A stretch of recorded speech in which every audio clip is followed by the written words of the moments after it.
नमस्कार, आप देख रहे हैं वीके न्यूज। मैं हूं सुनील राउत। जिन 5 राज्यों में चुनाव होने हैं उनमें छत्तीसगढ़, मध्य प्रदेश, राजस्थान के साथ तेलंगाना और मिजोरम भी शामिल है। लेकिन भारतीय टेलीविजन पर सिर्फ 3 राज्यों की ज्यादा चर्चा हो रही है। आपको मध्य प्रदेश की हर खबर देखने को मिल रही होगी। छत्तीसगढ़ और राजस्थान में भी छोटी छोटी बातें पॉलिटिकल आपको बताई जा रही है। लेकिन टीवी चैनल से 2 राज्यों में क्या चल रहा है चुनाव के दौरान, ये गायब आपको नजर आ रहा होगा। लेकिन वीके न्यूज आपको बताएगा कि इन राज्यों में क्या हो रहा है और किस तरह के चुनाव का वहां पर माहौल है। बात करूंगा मैं मिजोरम की। मिजोरम में भी चुनाव होने, लेकिन मिजोरम में राहुल गांधी चुनाव प्रचार के लिए पहुंचे। उन्होंने कुछ ऐसा कर दिया, ऐसी हरकत कर दी कि उन पूरी कांग्रेस पार्टी को, मिजोरम की कांग्रेस पार्टी को माफी मांगनी पड़ गई।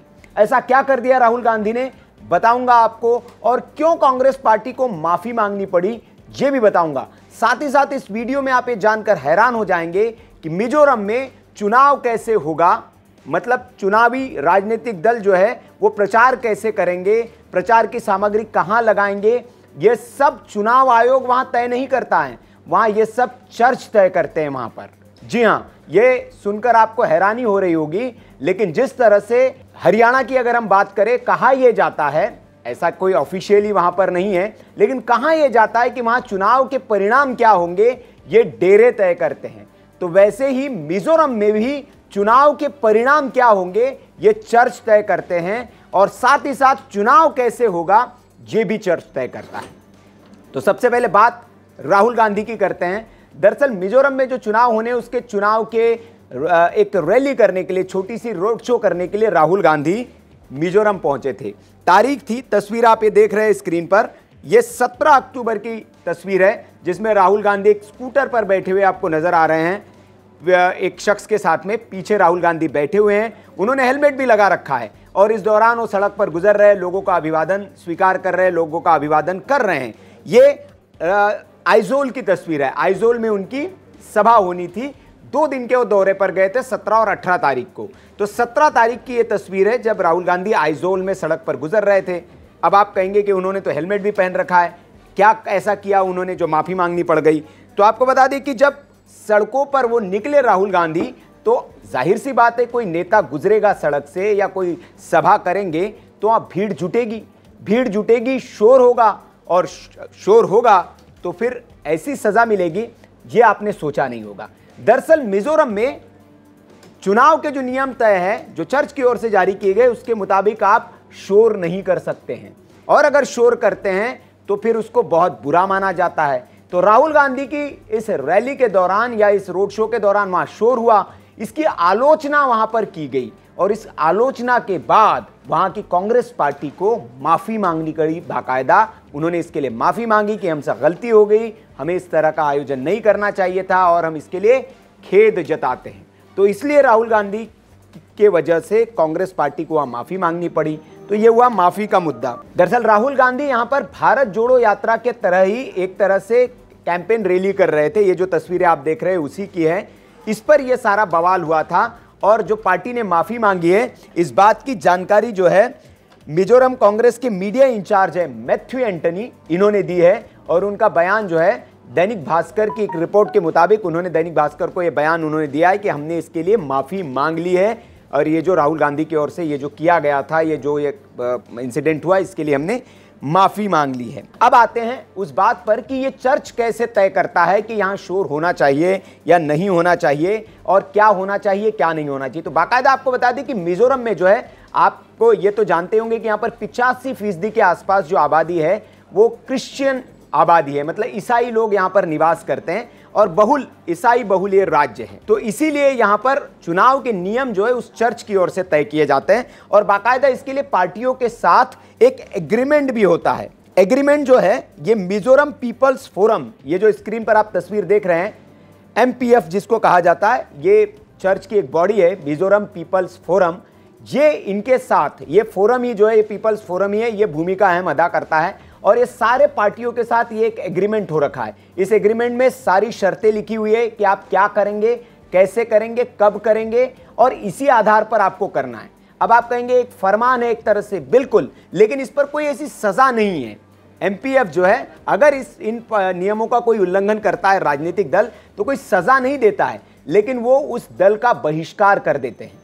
तो इसीलिए राजनीतिक दल जो है बड़ी सावधानी के साथ जो एग्रीमेंट कर रखा है उसका पालन करते हैं और उन नियमों का जो नियम इन्होंने बनाया है उसको उनका पालन करते हैं। और उसी नियमों में शामिल है कि आप सार्वजनिक सभाएं नहीं करेंगे, लाउड स्पीकर नहीं लगाएंगे, किसी की निजी प्रॉपर्टी पर जो प्रॉपर्टी है उस पर आप अपना झंडा डंडा बैनर नहीं लगा सकते हैं, रैलियां करके लाउड स्पीकर करके शोर नहीं कर सकते, डोर टू डोर कैंपेन भी नहीं कर सकते आप। जी हाँ, मिजोरम में यह भी नियम है कि कोई नेता डोर टू डोर नहीं जा सकता है वोट मांगने के लिए। तो ये सारे इस आप स्क्रीन पर जो देख रहे हैं इसमें सारे नियम कायदे कानून जो है जो चर्च की ओर से बनाए गए हैं, उसमें एमपीएफ जो है उसकी ओर से people's forum, Mizoram people's forum की ओर से जो जारी किए गए पार्टी के साथ बाकायदा ये एग्रीमेंट है, ये उसकी कॉपी है जो हम आपको दिखा रहे हैं। और कई बार किस कैंडिडेट को वोट करना है, किसका बहिष्कार करना है, ये भी एमपीएफ तय करता है। बाकायदा आदेश दिया जाता है कि हाँ इस कैंडिडेट को हमें जिताना है, तो जीत में भी बड़ी एमपीएफ की अहम भूमिका होती है। इसलिए एमपीएफ से कोई पंगा नहीं लेना चाहता है कोई राजनीतिक दल, क्योंकि ये जिसको चाहेंगे उसकी सत्ता हो जाएगी। क्योंकि मैंने बताया आपको 85% जो वहाँ पर वोटर्स है, 85% आबादी जो है वो ईसाई आबादी है और इसीलिए चर्च की वहाँ बहुत चलती है, एक तरह से जैसे हरियाणा में डेरों की चलती है। 2008 में ये समझौता हुआ था जो मैं आपको दिखा रहा हूँ स्क्रीन पर, पॉलिटिकल पार्टियों और एमपीएफ के बीच में 5 पेज का ये समझौता है और ये सारे नियम इसमें लिखे हैं। और कोई भी नियम अगर टूटता है तो जैसे मैंने आपको बताया कानूनी कार्यवाही नहीं होती है, उसका बहिष्कार ये पार्टी कर देती है।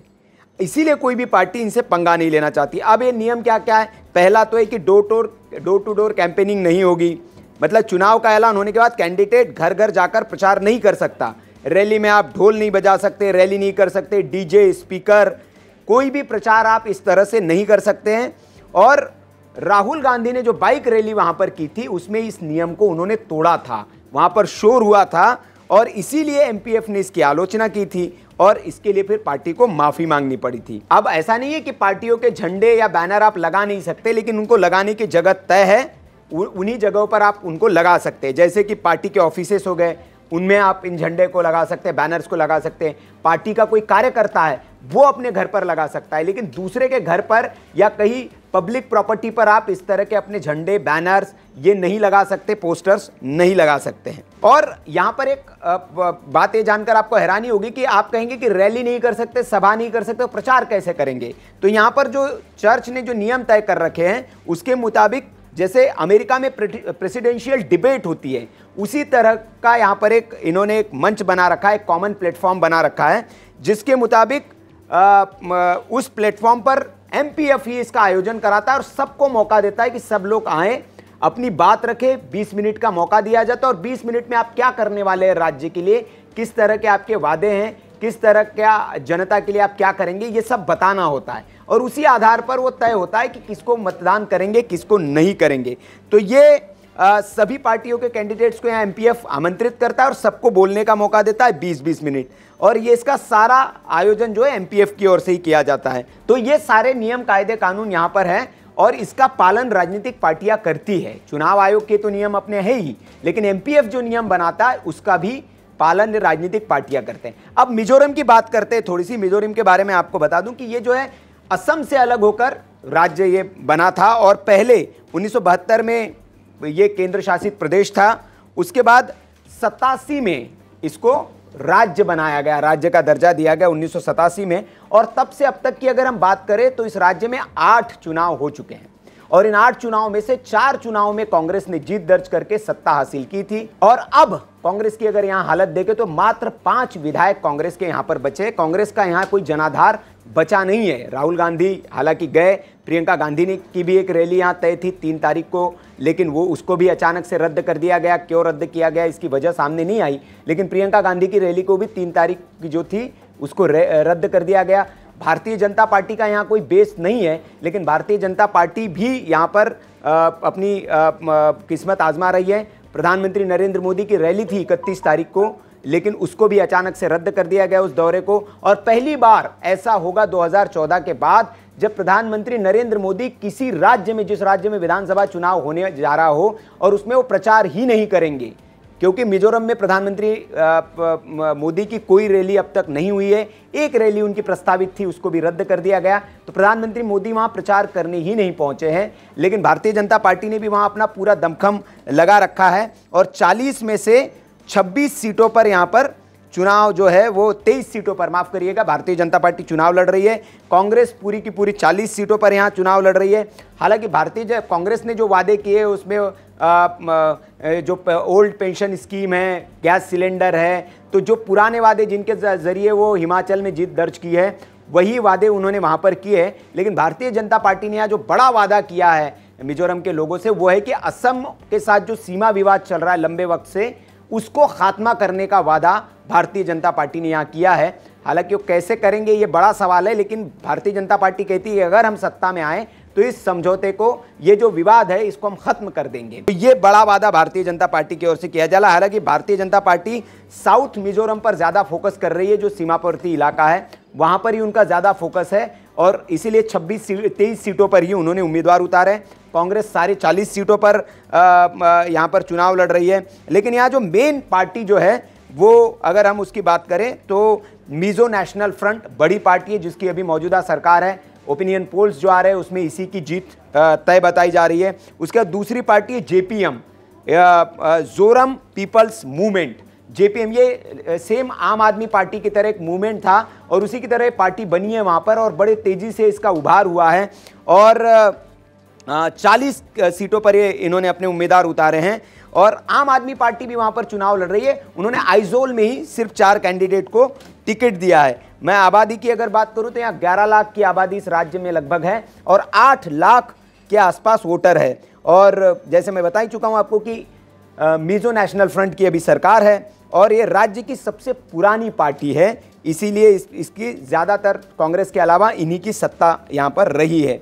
और इसकी अगर स्थापना की बात करें तो जो मिजो नेता है लाल डेंगा, उन्होंने 1959 में इस पार्टी की स्थापना की थी और पार्टी की अगर बात करें तो अभी मौजूदा उनके पास 27 सीटें हैं और उनका सबसे बड़ा मुद्दा नेशनलिज्म होता है, मतलब वहाँ के ट्राइबल और वहाँ के जो लोग हैं स्थानीय मुद्दे, इसको ये पार्टी वहाँ पर लेकर कैरी करती है। दूसरी सबसे बड़ी पार्टी यहाँ जेपीएम है जो मैंने बताया और इसकी स्थापना 2018 में हुई थी और इस पार्टी ने पहली बार में के चुनाव में ही 6 सीटों पर विजय हासिल की थी।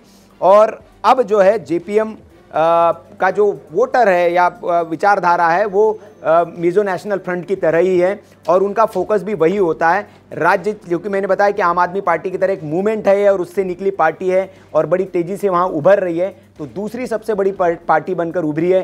कांग्रेस का जनाधार पूरी तरह से खिसक चुका है। कांग्रेस की अगर हम बात करें तो बड़े बुरे हाल में है कांग्रेस। बीजेपी का यहाँ बेस है नहीं अभी और बीजेपी अपना बेस तलाशने में यहाँ पर जुटी हुई है। अब चुनाव के नतीजे आएंगे तो आपको पता चल जाएगा कि यहाँ किसकी कितनी दाल गलती है। लेकिन जो ओपिनियन पोल्स है उसमें साफ तौर पर मिजो नेशनल फ्रंट की सरकार बनते हुए दिख रही है। तो ये है पूरा मिजोरम का चुनावी परिदृश्य और ये आपको जानकर हैरानी हो गई होगी, ये आपके लिए बिल्कुल नई जानकारी होगी कि वहाँ पर चुनाव के इस तरह के नियम हैं कि आप रैलियां नहीं कर सकते, शोर नहीं कर सकते हैं, झंडे डंडे किसी के घर पर ज़बरदस्ती नहीं लगा सकते, पब्लिक प्रॉपर्टी पर नहीं लगा सकते, सरकारी जगह पर नहीं लगा सकते, उसकी जगह तय हैं और ये सब कुछ चर्च तय करता है। तो ये जो जानकारी है आपको कैसे लगी आप कमेंट बॉक्स में हमें ज़रूर बताएं। वीडियो अच्छा लगा हो तो लाइक करें, शेयर करें और ऐसी जानकारी के लिए, ऐसी तमाम अच्छी खबरों के लिए आप देखते रहिए वीके न्यूज़। नमस्कार। वीके न्यूज़, राष्ट्र के नाम।